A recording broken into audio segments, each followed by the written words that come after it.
네, 날씨가 많이 춥습니다. 네, 갑자기 추워진 날씨인데요. 옷 따뜻하게 입으시고 건강에 유의하시기 바랍니다.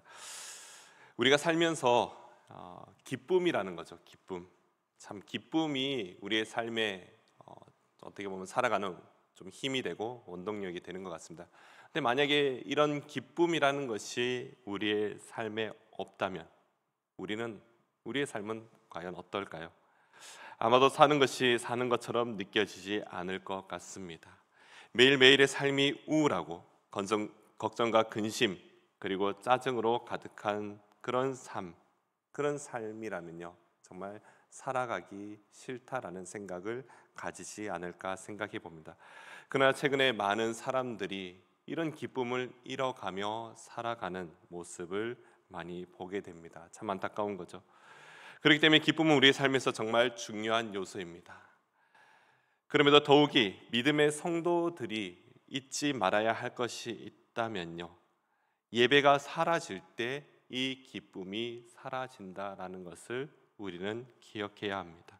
예배가 무너지면 마음이 메마르고 삶은 방향을 잃고 영혼은 힘을 잃어버리게 된다라는 것이죠. 우리가 한때 과거의 일로 지나갔지만 그러나 최근에 있었던 그 코로나로 인하여서 우리의 지금 시대에 이 예배의 모습이 참 많이 달라지거나 또한 이 예배의 감격과 기쁨이 많이 사라진 것이 지금 우리가 살아가는 시대의 모습인 것 같습니다. 우리 주변에는 정말 수많은 예배당이 있습니다. 그러나 예배당은 많지만 점점 예배를 잃어가는 그런 성도들이 많다라는 것입니다. 심지어는 예배의 모습이 달라지고 있다라는 것이죠. 굳이 예배당에 갈 필요가 없어, 교회에 갈 필요가 없어, 유튜브로도 예배를 드릴 수 있고 또한 인터넷으로도 얼마든지 예배를 드릴 수 있어, 그것 또한 예배야라고 그렇게 말하는 그런 젊은이들이 많아지고 있다라는 것입니다. 예배는 드리지만 눈물이 없습니다. 찬양을 하는데 뜨거움이 없습니다. 그리고 하나님을 향한 그 기도의 소리도 점점 사라져가는 그런 교회들이 점점 많아지고 있다는 것이죠. 동일하게 이 위기를 느끼는 것 중에 하나가 바로 주일학교가 많이 사라지고 있다는 것이죠. 지금 이 시대의 교회들의 모습이라는 겁니다. 근데 오늘 본문을 보시면요, 오늘 본문 속에 이스라엘의 백성들의 모습 또한 동일했음을 볼 수 있습니다. 오랫동안 예배가 무너졌고 성전은 방치되어 있었고 백성들의 마음은 하나님을 떠나 있었던 것입니다. 그러나 히스기야 왕은요, 포기하지 않았습니다. 우리는 어제 히스기야의 외침을 기억합니다. 다시 예배하자, 다시 하나님께로 돌아가자, 아니 다시 돌아오라, 우리가 함께 예배하자라는 것을 외쳤습니다.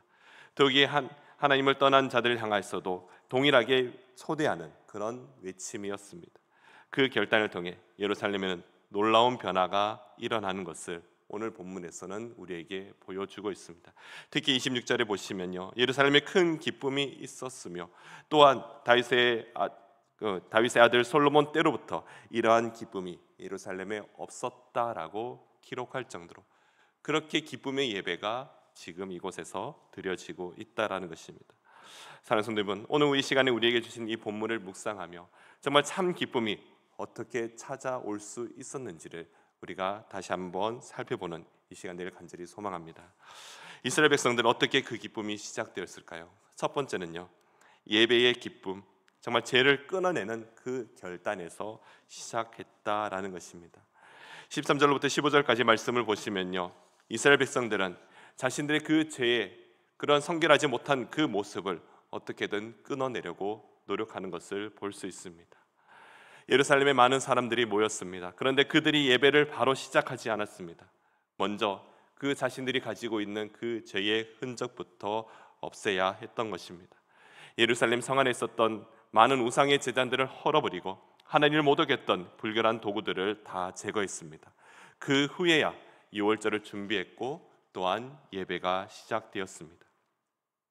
예배는 죄를 숨기는 자리가 아니라 죄를 버리는 자리라는 것입니다. 여전히 죄를 붙잡은 채 예배하면 감격이 없습니다. 순종 없는 예배 또한 기쁨이 없다라는 것입니다. 우리 한국 교회사의 역사 속에서도 이렇게 죄를 회개하며 큰 부흥을 일으켰던 역사를 모두 기억하실 겁니다. 평양 대부흥의 시작입니다. 1907년 1월 2일부터 15일까지 함께 모여서 사경회를 하는 그런 일들이 있었습니다. 그 역사가 있었습니다. 마지막 14일 저녁에 그곳에 많은 사람들이 모였습니다.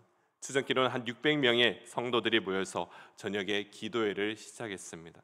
그 가운데 은혜 받은 길성주 장로님은요, 스스로 아간과 같은 죄인이라고 고백하며 1년 전에 인종을 남둔 그 자신의 친구가 재산 정리를 부탁했는데 그 돈을 횡령했다라는 그 사실에 그 자신의 죄를 많은 사람들 앞에서 고백했던 것이죠. 그렇게 회개하며 그렇게 고백했습니다. 그 이후에 수많은 사람들이 자신의 죄를 회개하며 울기 시작했고, 울며 통곡하며 회개의 기도에 그 기도회가 계속 이어져 갔던 것입니다. 이후에 어떤 일이 일어납니까? 이 기도회를 목격했던 많은 사람들이 각 지역으로 내려가 회개의 운동이 일어나게 되는 것입니다. 이것이 평양 대부흥 운동의 시작이었습니다. 그렇습니다. 우리는 주님 앞에 나아가기 전에 먼저 우리 안에 있는 모든 죄를 다 내려놓아야 한다라는 것입니다. 사랑하는 여러분, 정말 하나님보다 더 사랑하는 우상이 내 안에 있지는 않습니까?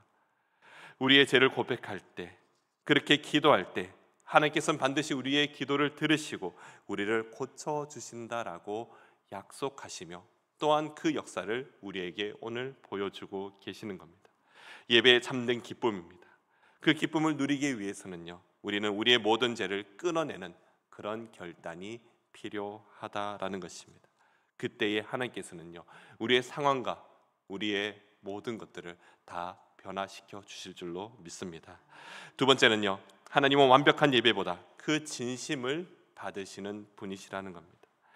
예배가 시작되었습니다. 그러나 문제는 있었습니다. 북이스라엘 사람들 중에 많은 이들은 정결 예식을 지키지 못했다라는 것이죠.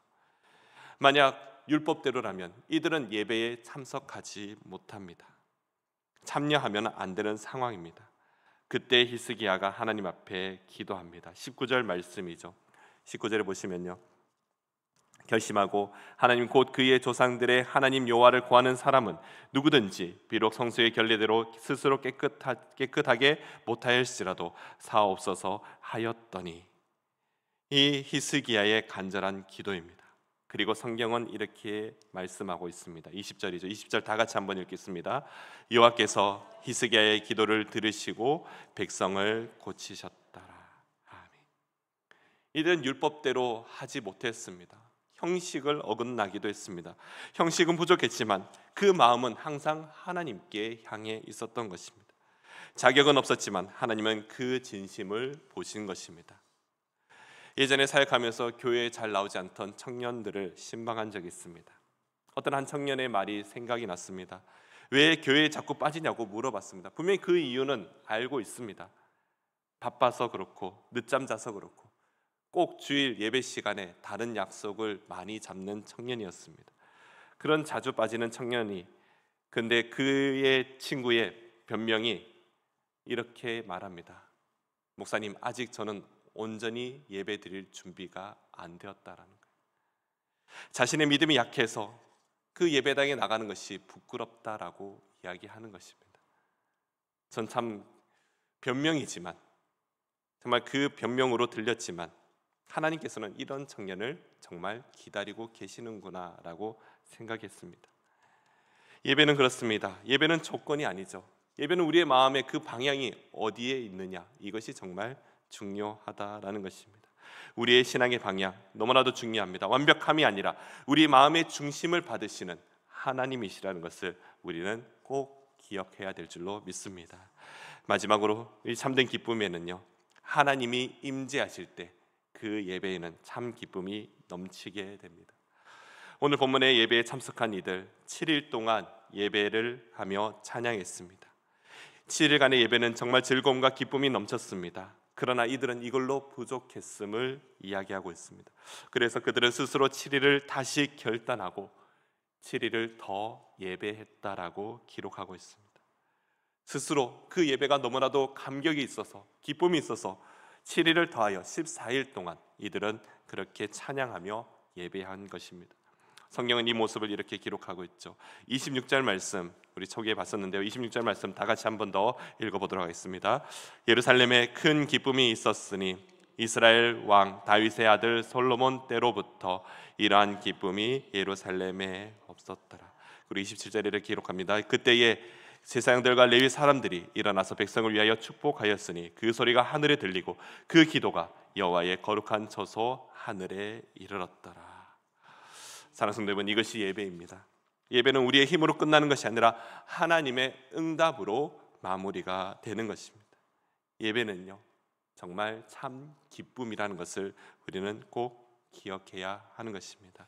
말씀을 맺습니다. 오늘 하나님 우리에게 질문합니다. 정말 우리에게 너희는 정말 그 예배할 준비가 되었는가? 그 죄를 버릴 준비가 되었는가? 아니면 진심으로 돌아올 그 마음이 있는지 오늘 우리에게 다시 한번 물어보고 있습니다. 히스기야 시대 때 예루살렘에 큰 기쁨이 임했던 것처럼 오늘 이곳에도 우리의 가정에도 우리의 교회에도 또한 각자의 삶의 터전에도 그 기쁨이 충만하기를 간절히 소망합니다. 그렇게 매일매일 예배를 사모하며 마음과 정성을 다해 예배를 준비하는 예수 그리스도의 모든 성도들 되시기를 간절히 소망합니다. 기도하겠습니다. 사랑과 은혜가 풍성하신 하나님 아버지, 무너졌던 그 예배를 다시 세우시고 우리의 마음을 예루살렘으로 부르신 그 주님을 찬양합니다. 주님, 우리가 붙들고 있었던 그 모든 죄악의 우상들을 다 내려놓게 하시고 완벽하진 않지만 진심으로 주님께 나아가는 믿음의 백성들이 다 되게 하여 주시옵소서. 하나님 앞에 온전한 예배를 드리기 위해 우리의 죄를 회개하며 하나님의 도우심을 구하는 지혜로운 성도들이 다 되게 하여 주시옵소서. 오늘 우리가 보았던 히스기야처럼 온 마음과 정성을 다해 드리는 그 예배에 하나님의 임재를 구하는 그 예배를 사모하는 거룩한 백성들이 되게 하여 주시옵소서. 그렇게 예배가 우리의 삶이 되게 하시고 참 기쁨의 열매를 올려드리는 오늘 하루가 되게 하여 주시옵소서. 감사드리며 예수님 이름으로 기도드립니다. 아멘.